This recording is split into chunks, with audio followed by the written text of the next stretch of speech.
Good afternoon and welcome to another segment of Abeka Front Office. Abeka Front Office is your home for resources on how to market and manage your school. And today we're going to be talking about how to market your school. Now, as a school administrator, this might seem a bit like a foreign topic to you, so we're hoping to take this from a very basic level and give you the information what you need to know. My name is Michelle Rushing. I'm the marketing brand manager here at Abeka, and I've been working with the Christian schools in particular for several years now. I specialize in marketing strategy and optimization. I have with me Brooks Stoodt, and he is the e-commerce director here at Abeka, and he and his team make sure the website is running and working well all the time. And he's also very involved in all of our digital marketing here. Yeah, thank you, Michelle. It's great to be here. Excited to talk about marketing and see what we can dig up and how much trouble we can get into. So, as a school administrator, or maybe you are the marketing personnel at your school, you may be attending today to learn where you can get started. And that's what we want to help you with. A lot of time, private and Christian schools don't have the time, the budget, or really the marketing knowledge to get started. So we're going to walk you through those things. So first, we're going to go through the marketing knowledge. We're going to walk you through what are some very basic steps that you need to know.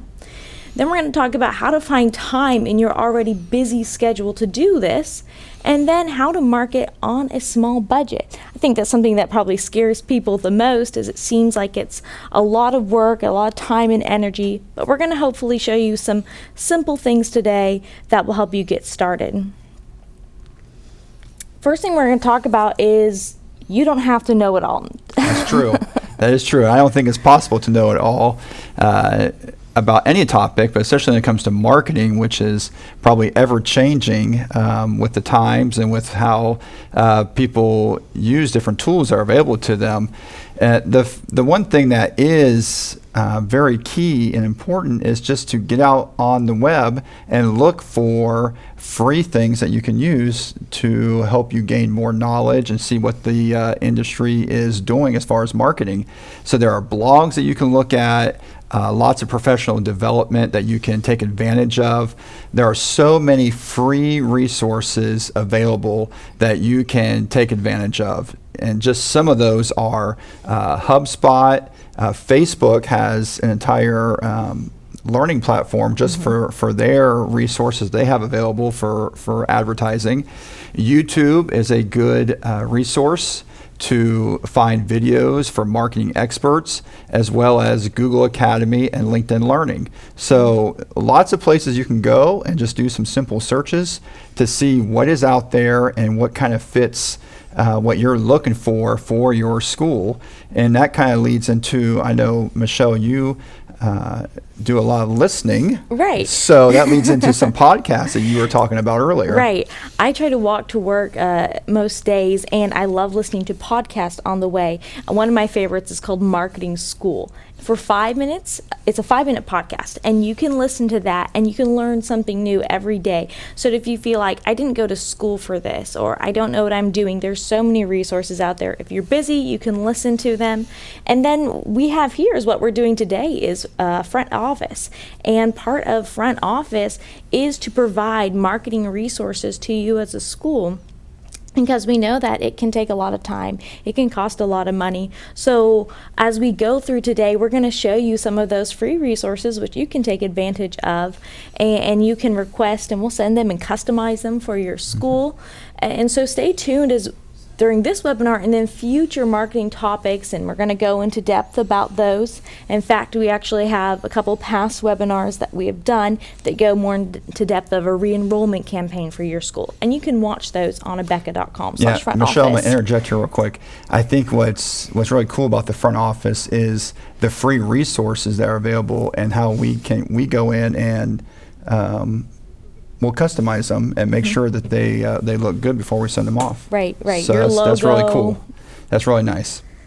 Right, and so, we've talked a little bit about where to find knowledge about marketing, but we do want to cover some of the fundamentals here today, the marketing fundamentals, and really it's boiled down to this. It's about getting the right message to the right people at the right time. Now, it can get much more complex, but if you're just starting out and you're wanting to know what's the basics of marketing I need to know, it's those three things: the right message to the right people at the right time. The right message. So we talk a little bit about that. And the right message is what is unique about your school. What do you do that no other school in your area does? What is your school differential advantage? This is what people think about. It could be perhaps you have really high academics or a great sports team, or maybe you have a really low student to teacher ratio, and that makes it really appealing. So what you need to do is figure out what makes your school unique and different and tell people about that. And Brooks, you have children in a Christian school, and talk a little about the value that you need to tell your parents in your school about. Yeah, and it's something that takes some time and takes some effort, but if you take that time, it can be very, very valuable to you. So you may want to spend some time doing some surveys with your parents to find out what it is about your school that really sets your school apart from everyone else's. So do those surveys. It may be best to maybe make them anonymous so as people don't feel pressured to answer one way or the other. But talk to your parents, talk to the people on the school board, talk to maybe if you're associated with a church, talk to church members. Yeah. Just talk to as many people as you can to find out what is it about the school that sets you apart from everyone else. And I think that once you know what those differential advantages are, that leads into making sure you get that message to the right people. Right. And when we talk about the right people, this is going to be several different groups. So the right people, it's getting it to the decision maker. Who makes the decision about a child's enrollment? So you've got to look at your current students and think about, okay, who's usually coming to the office and and filling out the enrollment paperwork, or who's really involved. It's going to be different. Who answers the phone when the teacher calls?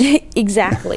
So a lot of times, if you look at those demographics, it is a lot of times the mom. You're the mom, so you're looking at who are the people I should be reaching. Well, it should be women ages 25 to 40, something like that. And it's going to be different for each community. I know here in Pensacola, we have a really large military community, and a lot of times the military families enroll their students in the private schools. And so you're going to be wanting to target them a little differently. You want to make sure that they know that there's an easy transition process at your school, that it's a welcoming environment. If you're talking to perhaps you have a lot of large families in your schools, you're going to want to let them know about multiple student discounts. Each demographic cares about a different thing, and it's up to you as the person who is marketing your school to figure that out. Another thing with the demographics is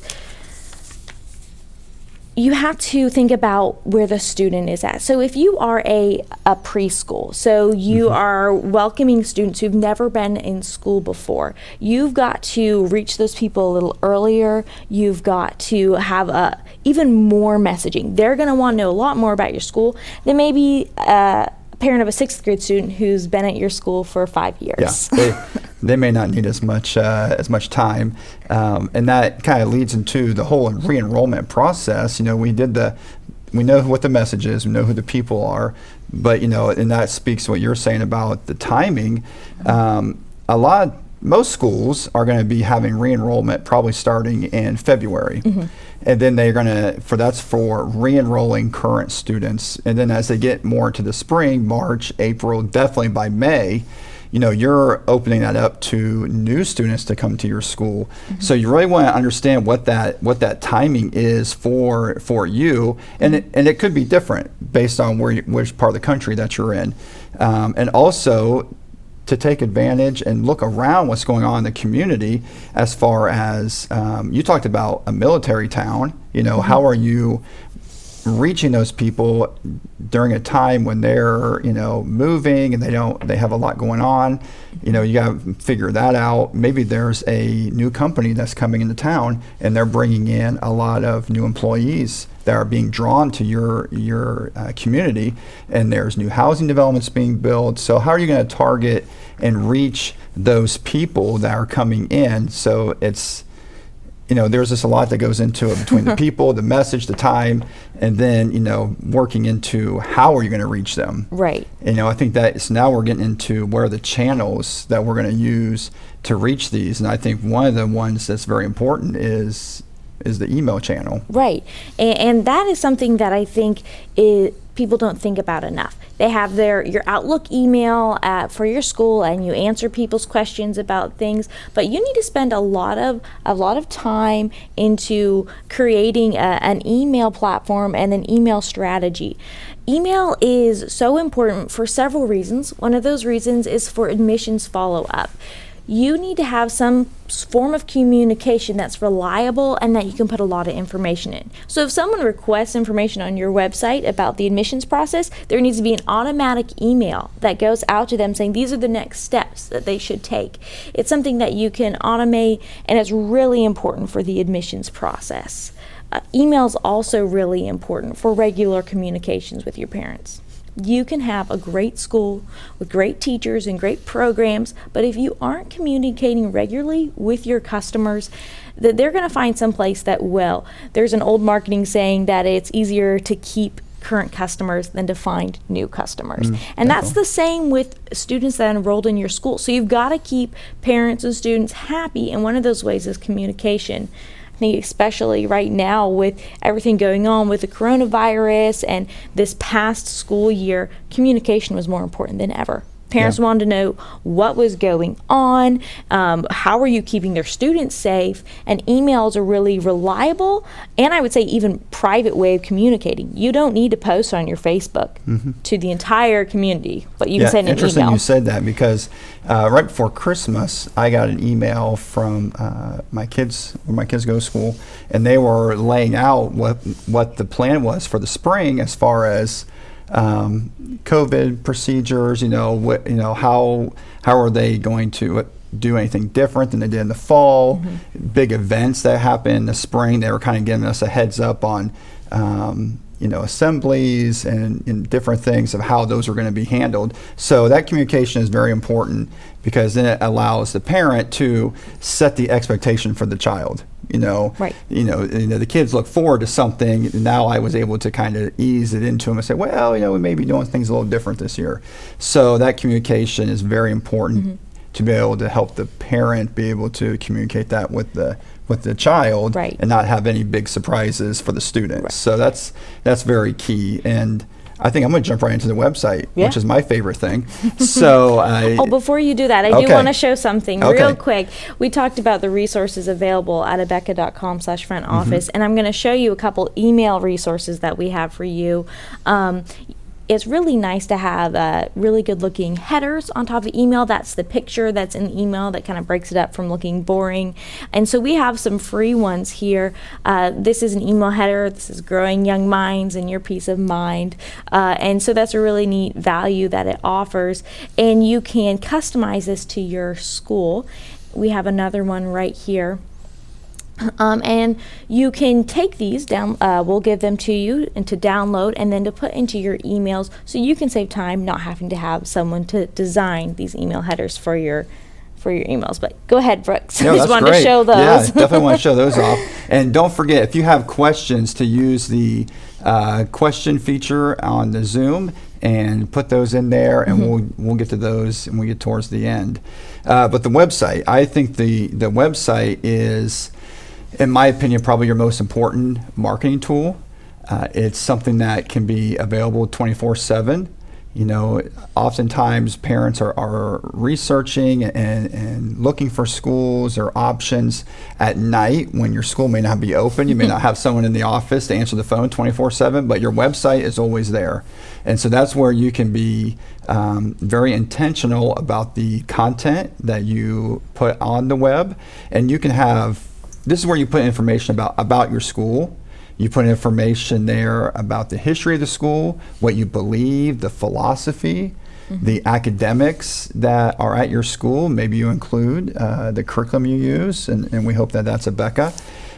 Your sports information about your sports team, sports schedules, calendar of events, tuitions. I mean, there's all kinds of things that you can put out there on your website to communicate what's going on at your school, how it's so exciting, and what's happening.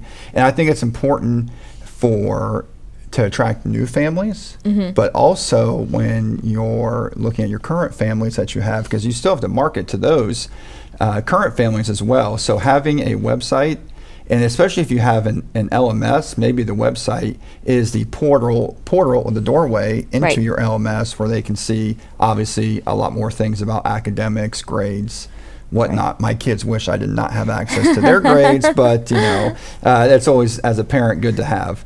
So the website needs to be sharp, it needs to be clean, but also keep it simple. Don't fill it with things that may not need to be there. This is where you need to probably spend the most money for your marketing, is on your website.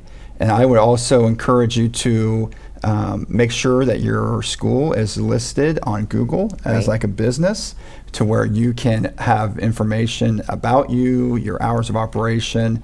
There's a lot of things that Google lets you put in there. So when people search for Christian schools in Pensacola, then your information will be one of those ones that comes in towards the top. And that's free for them to put their information as a as a Google business, right? Yes. And that's something that if you're going to have listed, you need to make sure that you refer to it often, because people can leave questions there for you. So you want to make sure you're not leaving people with unanswered questions. But having a website, if you say, I don't know how to do a website, I couldn't build one. There are lots of tools and resources and platforms that you can use, that you can very easily take a template and build a website off of. Things like Shopify, WordPress, Wix. You just can go on the internet and search for website platform, and you can see a whole list of things that you can go out there and just take a template from one of these, and it lets you put headers in, banners, pictures, content, and you can really customize it and at least get something off the ground and working. Until then, maybe as you become more experienced and you find more people that can help maybe add some things to it. But just to get started is the most important thing. And to make sure that before you get to that point, sit down and make a 2 to 5 year plan. It's always nice to have a plan. Make it attainable, so that every year you kind of can go back to that plan and say, this is what we said we were going to do this year for our website. So make sure you have a list. Not that, and that list is breathing, it's living, you can change it. Right. But it's very important to have it. And then one of the places that I think you're going to talk about is using, it's good to have a website, especially with social media, to point people to. Right. When we're living in a digital world, and so everything, there's digital ads, there's your social media, there's emails. There needs to be a place where all the information sends them to one place, that information up, and that's the website. And you can do all sorts of research about what a school website should have. There's so many articles out there. There are blogs that focus just on marketing your school and marketing for education.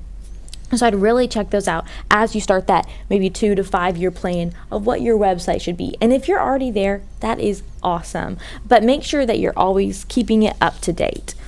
But like you said, we're going to talk about social media. So we're going over your main marketing channels. We've talked about email, talked about website, and that third is social media. Social media is something that people automatically think of when we talk about marketing.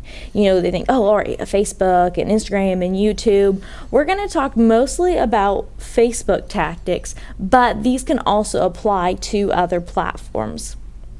But social media it's important for you to have. But I want to stress that it is easy for you to use. It's made for people who don't have lots of experience. Like we said earlier, there is a lot of helps. If you're using Facebook, they have a whole platform that will teach you how to use it. So the first thing with social media is it's a really great way to reach new audiences and to collect possible student information for future students. So if you have, we said before, if you're trying to reach the decision makers for students, and that a lot of times is women in their age 25 to 40, you can run ads for your school and target just that demographic. And you can even target in an area. So Brooks mentioned earlier, there's a new housing development that gets built, and there's a lot of families that live in there. You can enter that zip code in, or you can even draw a circle around. It's so easy. You can draw a circle around that area, and there's going to be ads for your school in that place. So maybe right now people aren't coming to events. They're not going to fundraisers for your school. So social media is a way to reach new audiences that perhaps you haven't thought about. Another important thing about social media is you can really share memorable and shareable content there. We've talked about how keeping your current families happy and staying at your school and re-enrolling is easier than finding new people. So when you are able to put memories up there for them to see, for them to share with their families, it's a really great way to put a positive outlook on your school and to build trust with those families. I'm gonna jump in here real quick because I just saw something. Is when you said creating like memorable things, it's interesting. For my kids, the kids do things at school that I'm not necessarily a part of. They have field day or they do stuff like that. So when the school takes pictures of different kids, and it's not my kids, but I can see what some of the things they were doing during that big event, field day or a patriotic day. They take pictures of the classrooms and stuff. So then I feel like I'm more part of it because I'm like, I can ask the kids about different things because I saw a picture about it. Yeah, that's a really great idea. Something that keep the parents involved, even though they're not physically there, they feel like they're there. Exactly, and that's just part of keeping those families happy and engaged with your school. It's also very affordable, whether it's Facebook or Instagram. You can start these accounts for free, and then if you're just taking pictures and posting them, again, free. I would suggest maybe asking a few different people in your school to be the ones who take pictures of those events and then post them. But we'll get into that a little later.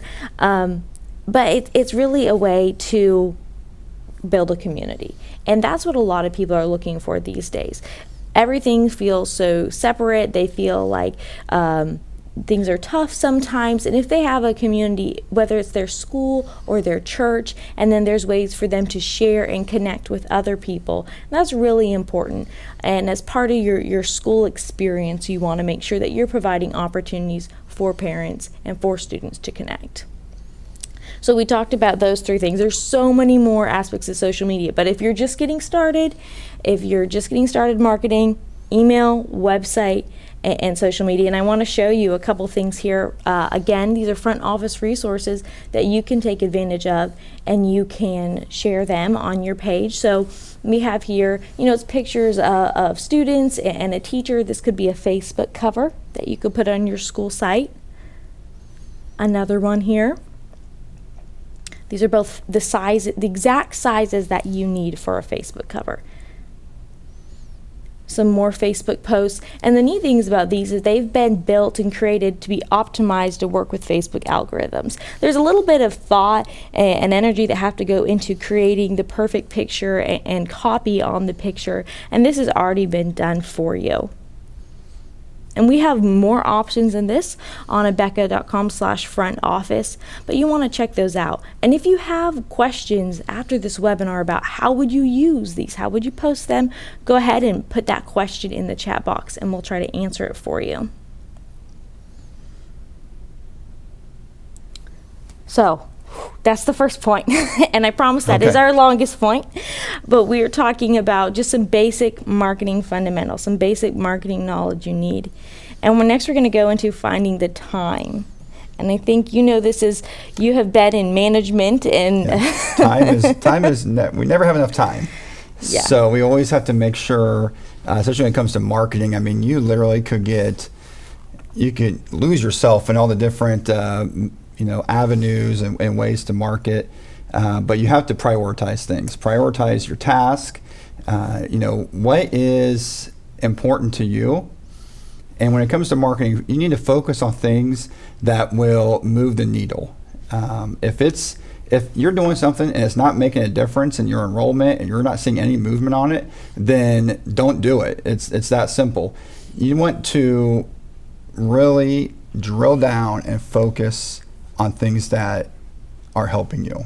If you find something, man, we've done this for 5 years and we haven't seen any growth from it, then it may be time to retire that idea. Right. So, you really need to kind of just, and that's why it's going to be important. I think we're going to talk about this a little later about having the analytics and the data behind some of these decisions. But you have to just, take the time to look at those things. If I were to rank the most important items to focus on, it would be the website, because that's where you can always send people to your website. You can always direct people there from social media. I mean, the website's always there. Right. So as long as you keep the content relevant and you keep it fresh and you keep good, you keep your picture, you change out your pictures periodically and you have good video on your website, that's the most important thing. And then the second thing would be email communication, because you want to keep that constant touch with your current families. And then I would say the third would be the inbound and the outbound campaigns.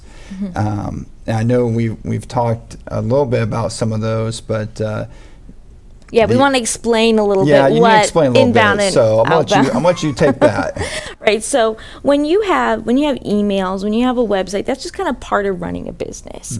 Inbound and outbound marketing campaigns are when you are doing things to try to, in a business, you would be make a purchase. In a school, it would be to complete an enrollment. So inbound would be trying to get people to come to you. They're coming in. It's an inbound marketing campaign. So that might be search engine marketing or SEO, so it's getting people, search engine optimization. You are spending a little bit money on Google keywords, so when people start searching for a school, they're looking for something, they're coming to you, you're one of the top results. Outbound marketing is when you are doing campaigns like you are pushing out social media ads, or maybe you are doing a billboard. It's something that you're pushing out there. So after you have email set up, after you have website set up, then you're going to do those inbound and outbound marketing campaigns. And we're not going to get into those deep. That's for another day. Yeah, definitely. But just to explain what that means a little bit. We talked a little bit about, with time, it's all about prioritizing your tasks and making marketing a priority. But you've got to remember that you cannot do it all. You've got to start small. If you are not doing anything for your school right now for marketing it, this is going to sound like a lot of things you have to do. So I'm going to encourage you, don't try to sit down tomorrow and get everything done. Don't be like, I've got to build a website today. Start small, because doing things with quality, taking your time, not rushing decisions is going to turn out better in the long haul. When you are starting small, I would say, let's say you already have your website and you say, I don't have a Facebook, or I don't think I'm doing a good job with my Facebook. Perhaps say I'm going to post one social media post a week. I'm going to take pictures of a track meet or something, and I'm going to post a picture of that. And then I'm going to post about big events. So that's just one little example of ways that you can start small. I'm going to make sure that my thing is working here. Just a second. And I think, starting small, it's very important you say that, and especially with social media, it's not something you have to post every day. I don't think people are expecting that. So, right. That once a week, it could be the catalyst to kind of get you going and, and get the brainstorming going to where then maybe eventually you are posting 3 or 4 times a week, but just start once a week just to get people engaged and following your Facebook page. Right. And another way that you can save time is using automation. We talked a little bit about that. earlier, like with emails, but getting an email platform that's automated. When someone reaches out to your school, there's an automatic reply. Maybe it's saying that, well, we're going to call you in 1 to 2 business days, but they're getting a reply automatically. Or if you're going to do Facebook posts, you can schedule those out in advance so that you're not having to remember that every single day. So use automation when possible. The more you get into things, there's more things that you can automate. And you can decide which things you want to do or not, but that's a really good way to save time. Yeah, and I would say, I encourage people, don't when you, especially when you get into Facebook or building a website, don't let everything overwhelm you, because you don't have to do everything at once. So when you get in there, it's like, wow, I should be or could be doing all of these things. And the fact is, just do what you can and then build from there. Right. And speaking of time, if you right now don't have time to finish watching this webinar, we are recording this and it will be available at abeka.com/front office in a day or two. Just wanted to mention that real quick since we're on the topic of time. But we also, really important thing, and this may just sound like the basics, but schedule things out. I'm sure that whether if you are an administrator, it's checking on different members of your team, or if you're a teacher, you're scheduling out your lesson plans. This is something that you already do. I'm sure you already have a daily schedule, but if you can take your marketing plans and schedule that out as well, that will make it much more feasible, and it will make you see that you do have more time. We put this schedule on the screen here just to see an example of perhaps what your week would work like. So let's say Monday you have an extra half an hour and you can sit down and you can schedule a couple social media posts. If you take your time and you have to choose a few pictures, perhaps this could take you 30 minutes. Tuesday, you say, I need to do a little research. I don't know a whole lot about what I need to be doing for my website, so I'm going to watch a 15-minute YouTube video about optimizing my website. And then Wednesday, let's say you have a meeting that's canceled and you have time to write a blog post for your website. If you have a blog, you need to be checking that your website's up to date. This probably won't be every week. Maybe the calendar may be something to keep up to date. Right. But most of the content on that website should not be needed refreshed every week, so it'll just be things that were changed. You had to add something in or take something out, so those would be the key things to look at. Right. And then let's say Thursday you write and schedule emails that are going to go out. Perhaps you have a big event or something that's due, paperwork that's supposed to be turned in, and you need to let parents know next Thursday. Well, you can schedule an email to go out on Tuesday about reminder to turn in the paperwork. And these will, you may say, okay, I don't have time to sit down half an hour every day, but it's going to save you time in the long run, trust me. And then Brooks mentioned this earlier, is checking your analytics. And you need to schedule time in to see how things are working. And we say, you can check the analytics on your website, on your social media, and your emails. Are people actually reading them? Is this a right way to be communicating with them? But there's also the daily tasks that you need to be doing. You gave an example the other day about why you should be responding to social media messages that I thought was really good, about if someone walked into your building. Yeah. I'm getting older. I had to stop and think what my thing was. Yeah, if someone walked into the lobby of your school, into the front office, you wouldn't just stand there and look at them and just say nothing. So your social media private messages that you get on your Facebook page, they just need to be treated like someone came into your school. So those need to be answered quickly as possible, and and a lot of times those questions can be redirected back to a page on your website. So you could just add a link to that message so the person can go and get more information there. But definitely need to pay attention to messages that are coming in if you're going to have a Facebook page. Right. Another way that you can save time is when you create your school calendar. A lot of times this is actually during the summer when something gets finalized.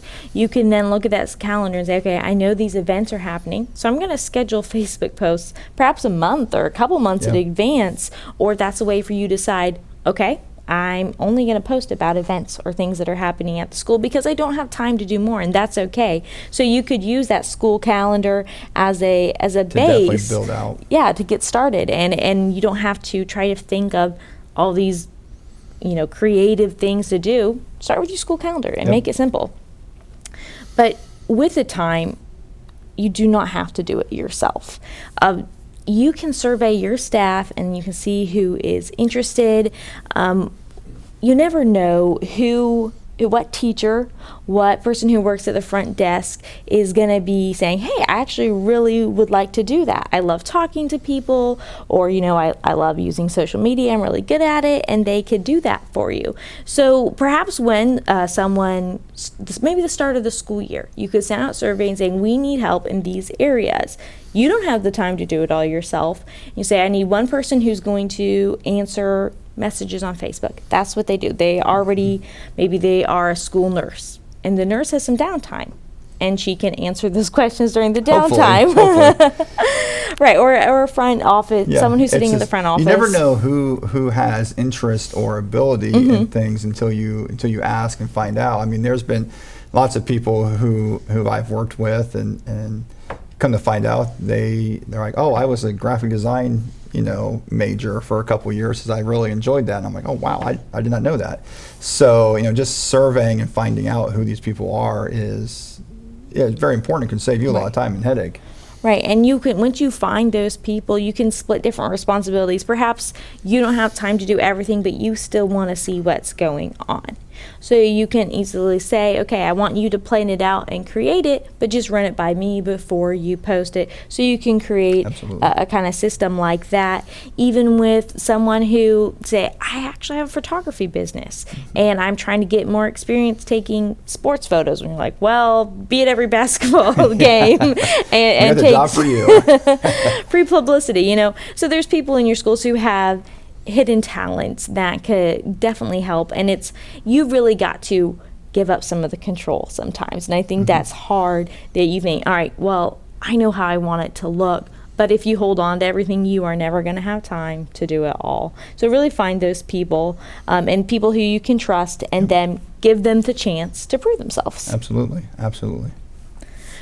Another thing that we do here before we send out an email or we have communication, we have someone proofread it. Now, you may not have someone who is all their time is spent proofreading, but if grammar is not your strong point, you don't want to send out an email from a school with misspellings in it or grammar mistakes. So that second pair of eyes would always be helpful. Always helps.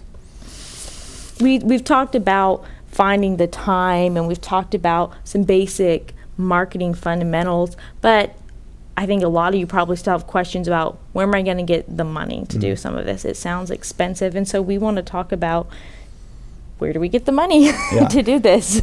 So budgeting, I mean, it all comes down to budgeting, and I think you need to create a budget for marketing. I mean, I think that's something that you have to have. Whenever you set your budget, and I know everyone sets their budgets differently, a time of year and whatnot. So whenever that time is for your school, you would set the budget, and then you would stick to it. And then you need to decide what's important to you.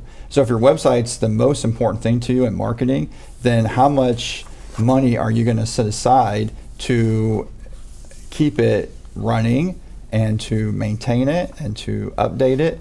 So you just need to kind of figure out what's important to you and then go from there. I mean, a lot of things we talked about don't cost a lot of money. I mean, you can do Facebook ads, fairly reasonably priced. Yeah. You can do a website at a reasonable price as well, but it just comes down to what's important to you, how much do you want to spend on marketing. But it needs to be something. You can't just say, I'm not going to do any marketing. I don't think that's a reasonable thing to say. So, but you have to just kind of use resources that are available to help you save money. I think you had some points there about how can you use these resources. Right. So you think about what resources you have. Your most powerful resource is actually your satisfied parents and your satisfied students. No matter how many special or fancy marketing tactics you have, word of mouth is still the best marketing tactic. So having a referral program, maybe if they refer another family and that family enrolls, they don't have to pay the fees, or they get a book voucher. So use those those things and use those resources you have. Or maybe you have a event that tons of people in the community come to. It's a really good Christmas concert. Have enrollment information there. Have flyers about your school there. If people are coming to you, you should have all the information that you need, that they would need to make a decision. So one tactic that you can use if it's an event is create signage right by the opening with a QR code on it that people can scan, and it takes you to your great website and with all the information that they would need to know. Especially in this day and age with COVID, with people don't want to have, maybe don't want stuff handed to them. Having that QR code there, they can just snap it on their phone and have it pulled up right there for them. Right. And after using the resources you have, you really got to make sure that what you are doing is getting you results. You touched on this earlier of spending your time, what gets you results, but also spending your money. If you've been doing something, if you've been, I worked for a charity once. It was nonprofit, and every year they did this fancy banquet, and they would ask people to come and donate money, but they really didn't get that many donations, and it was a ton of work. And so one year they decided we're going to try, and we decided we're going to do a color fun run. And so many more people from the community came to that. And we raised so many more donations because we realized the same thing that we had done for 10 years was not working. So you tried something else, and it reached a new audience. It raised more money for the ministry. And you've got to think about, if something's not working, stop spending the money on it. Exactly. And another thing with saving money is creating quality content. Quality content is going to get you so much farther than things that are just made in a rush. And I think, there we go, create quality content. If you make something in you, whether it's a website or a social media post, and it's just thrown together, it's not going to work well with algorithms. And you can talk a little bit about how a website that's not built well isn't going to succeed. Yeah, you need to, almost to a point where for your content, you need to have pay a little extra to have someone actually write the content that is familiar with web copy and how the different algorithms work for keywords. You want to make sure that your web page has keyword content, but you don't want to overdo it because that will hurt you in the end. So there is a sweet spot there for keywords. So that's why maybe paying someone that knows how to write that web copy may be the best way to start off. Right. And then once it's written, and all you're basically doing is just maintaining it and just making sure that the information is accurate. But definitely want to make sure that the quality is very high to make sure you get if you're going to pay to have that website, you want to make sure people are going to it and that they're getting there without you having to run a bunch of ads. Right. And quality for your website, because you don't have to run as many keyword or search engine marketing for it, but quality social media, people are going to share more often. People aren't going to maybe share a fuzzy picture of their student, at a school race. They're going to share a good quality picture of their student, and it's more shareable. It also looks more professional, so it might take a little bit more time and a little bit more money up front, but in the long run, it's going to save you money because it's going to perform better on these different platforms. And there's also so many free resources you can take advantage of. We talked about learning from these free resources, but we are going to also have a whole list for you to download on abeka.com/front office once we place this recording on there, of a list of these free resources, whether it is learning on YouTube or Google. There's also lots of local advertisers who offer free space to nonprofits. So if you're a school and you're registered as a nonprofit school, maybe you're affiliated with a church or something, and local advertisers will give you free radio time, free ad space in papers and magazines. So look into those and ask those local companies. Another free resource, if you've been a little intimidated by thinking of designing things, it's called Canva, and there's an app, there's a website, and it lets anyone who is a non-designer create, there's thousands of templates. You can create flyers for school events, brochures, business cards for you as an administrator, social media posts. So really take advantage of that if you don't have someone on your staff who could help with design and things. And of course, we've mentioned front office. We have those absolutely. resources here that are available to you.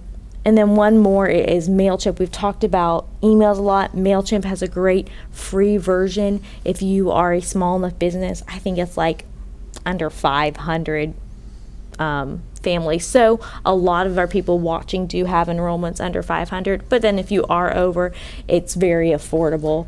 So check that out. Yeah, and we've talked about surveys too. And there's a program called SurveyMonkey that has a free platform that you can go in and create surveys to send out to, whoever, your parents or, church members, different people that you want to survey, that you can use that. And what's great about that is it collects all the results. So it's very user friendly and a lot easier to analyze when it's all together versus trying to sort through a bunch of papers. Right. So that comes to the end of our topic today. We've covered just some basic marketing principles. We've talked about how you can market when you don't have very much time on your hands, some time-saving techniques, as well as doing things with a small budget. So we're going to start taking questions now. So if you've been wondering about something, go ahead and submit that in the Q&A section on your webinar. But we do have a question from Brittany, and she asked, do you have any tips for a new school opening fall of 2021? I would say start now. If you are if you are a new school, then you want to start spreading the word in your community. Put together an action plan of when certain things have to be done by. So if you say, I need to have a certain amount of enrollments, I'm trying to hit my enrollment numbers 3 months before school opens, then there's other actions you've got to take during that time. I would start looking for local advertisements. I would look for local events that you can perhaps maybe have a small sponsorship at, or we talked about before, the Facebook ads. Facebook. Definitely maybe start with a small website to have information about your school and to be able to send people to. But yeah, the website, a Facebook page would be a good place to start. Just getting out in the community, but definitely having a plan basically of what needs to be done each month between now and the start of school. So, I mean, right now we're in January, so you're going to be looking at probably when to open enrollment by sometime in February to be able to start getting families in and signed up and getting those students enrolled. And a new school is going to be a lot more work. To be honest, it's going to take more work. It's going to take some more legwork, and you're going to have to build trust. So having that website with a lot of information about your school is really key for you.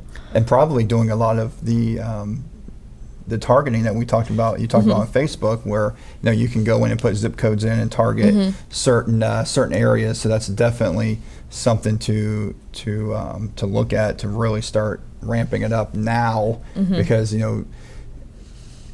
if most schools are doing their re-enrollment in February, you want to be able to be in the mix. Right. You don't want to wait too long, because then people who are at another school, they may already be re-enrolled and off the market, so to speak. So, and honestly, right now too, it's halfway through the school year. So if someone is dissatisfied with the school their child's currently in, now's a good time to spread the word about yours. But we'll go to the next question, and it is from Jeremiah, and he said, what is the best email marketer and creator that you can use? We've mentioned several here, and so it really depends on what you want to use. MailChimp is really good if you are a smaller school. In fact, these email platforms, they have it built so it's in a template form, and it's really easy for you to drag and drop. So there are lots of different ones that you can use. LizTrack is another good thing, but that's for sometimes some larger corporations. Do you have any? I really like MailChimp. Yeah, I haven't used a lot of emails besides MailChimp. That seems to be the most popular one, and probably one that's probably the most user-friendly, easiest one to use. I'm sure there are others out there, but that's probably one I would take a look at first, definitely. And as far as creating, if you're new to this, you're gonna have the the easiest time creating it within the platform. Don't try to create an email outside and then upload it. It's going to be more difficult. So try to build it in the same platform that you're sending them out from. And probably very easy to use our email headers that we've had pre-built. That would be a great example is to go to Abeka, was it Abeka.com/front office? Right, yeah. And request those email headers, and that's something you can very easily drag and drop into a MailChimp or something like that, and then all you got to do is add your body of your email. Right. So, and probably a link, because you want to have a call to action on your emails, right? Right. So, to add that would be very, very easy to do that. From Stephanie, she asks, do you have any tips for a school who's considering upper grades, 2nd through 8th, due to decreasing student body, but wants them to build up 2K and up? We want to keep families interested in coming back. Let me just read this question again to see what she's looking for. I think, so for tips as far as when to build up from the 2-year-olds through probably, I'm assuming, 8th or 12th grade, to attract those families, you're going to have to show the value, right? The differential advantage that we talked about earlier. So if you're maybe decreasing now, and there's, for many reasons, but then you want to build back up from, 2-year-olds on up, you're going to have to really go the extra mile. And if you have a website and a Facebook page, you're a little bit ahead of the game to where you start promoting, hey, next year we're going to have 2-year-olds, or we're going to have 1st grade or K-5, and really start promoting that now on those channels on Facebook, and then directing them to your website to where you already have information about what the tuition is going to be. Do you know who the teacher is? Can you give any information about the classrooms, what curriculum you're going to be using? And really start now to build that grade or grades as far as what your plan is. Right. And I know some schools, they'll do, if you enroll your student in the K4 and K5, then you get 1st grade tuition free. So if you're trying to get people to come in entry level at your preschool, which by the way is a really good marketing strategy, perhaps offer something like that. If they go to your preschool, then the 1st year in grade school they get a discount or something like that.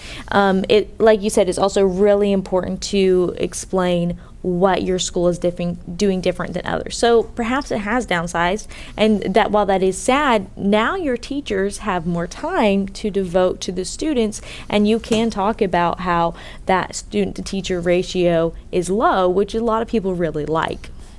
So I think you just got to look at the great things that you can offer and use those to build on, to really build that up. Heather Lee asks, we are also opening in fall 2021. This is really awesome. Several Lots new of schools opening. That's good. That's wonderful. Really cool. What enrollment program do you recommend adding to our website? Oh, that's a tough one. I can't say a specific brand or a provider, but I would say several things to make sure that they have. You want to make sure that this enrollment program has the very basics. It's got to have I'm thinking a learning management system, obviously. Does it track grades? Is there ways for you to reach out to parents directly? Can your teachers use it? Well, you're a Christian school parents. What are some of the things that you really like that your school does that you think that, or you wish that they had in their learning management system? Enrollment programs throw me off a little bit. So if we're talking about like an LMS type thing, where parents are going in and looking at grades and looking at notes from teachers and upcoming assignments, that's what I'm looking for. I'm already looking for recent grades and any notes about what's coming up as far as tests or quizzes or projects. I don't want to get a crumpled piece of paper for my kid's backpack that has all the details on it, and I'm like, I don't know what this says, which, leads into email being important. I've noticed lately our school has been sending emails about we have the animal notebook coming up this spring. So I got an email about that. So those are the kind of things that I'm looking for as a parent. If you're talking about enrolling, like to enroll, well then you're that's a whole different animal. Right. And So- I think with that, the most important thing is staying on top of it. No matter what program you use, there's going to be an element to you building it out to make sure that you're always having constant communication with these potential families. So whatever platform you use, really make sure that you have every single step of the enrollment process built out so there's constant communications and you always have that touch point. I think that the bottom line is find something that works for you. That's going to meet your family's needs, and maybe before you purchase anything or spend any money on anything, that you definitely have a demonstration of it, Right. and maybe even get some parents' opinions on if they think it's something that they would use or find valuable for your school. So definitely do your research before purchasing anything. Right. Looking at a couple more questions that are coming in. If we're almost done, so if you have a question, go ahead and throw it in. Annette asked, do you have thoughts on using these marketing strategies to build up tuition assistance programs? And I think that's something that you can obviously apply any of these strategies or methods to build up those programs. It just depends on what you're trying to target and Right. what your strategy is. Are you trying to build up the funding for the tuition assistance program, or are you trying to let people know about it? Yeah. Because there's several different Right. ways, and you can apply these strategies to both of those. If you're wanting to communicate, hey, we have tuition assistant programs, then that is definitely something you can market on your Facebook. You could definitely have that highlighted on your website. Maybe just about anywhere. I mean, if you really, really, really want to build it up, obviously you can put it in multiple places. Right. But that's any of these can definitely be applied to those programs. Social media, even email, and Facebook ads. Right. And websites. So Right. yeah, very, very definitely. And the things that we've covered today can be applied so many different ways, and we hope that it's been a help to you. It sounds like there are some really exciting things going on at some of your lots of schools. new schools Yeah, coming on. I'm Like excited. This is 2020 was a crazy year, and when we came out with Front Office, we wanted to have resources for schools who were thinking we have to get our name out there. We have to be a help to families who are struggling with education. So we hope that this helps you today, and if you want to rewatch this recording or share it with friends, go ahead to abeka.com/front office. Thank you so much for attending. Thank you.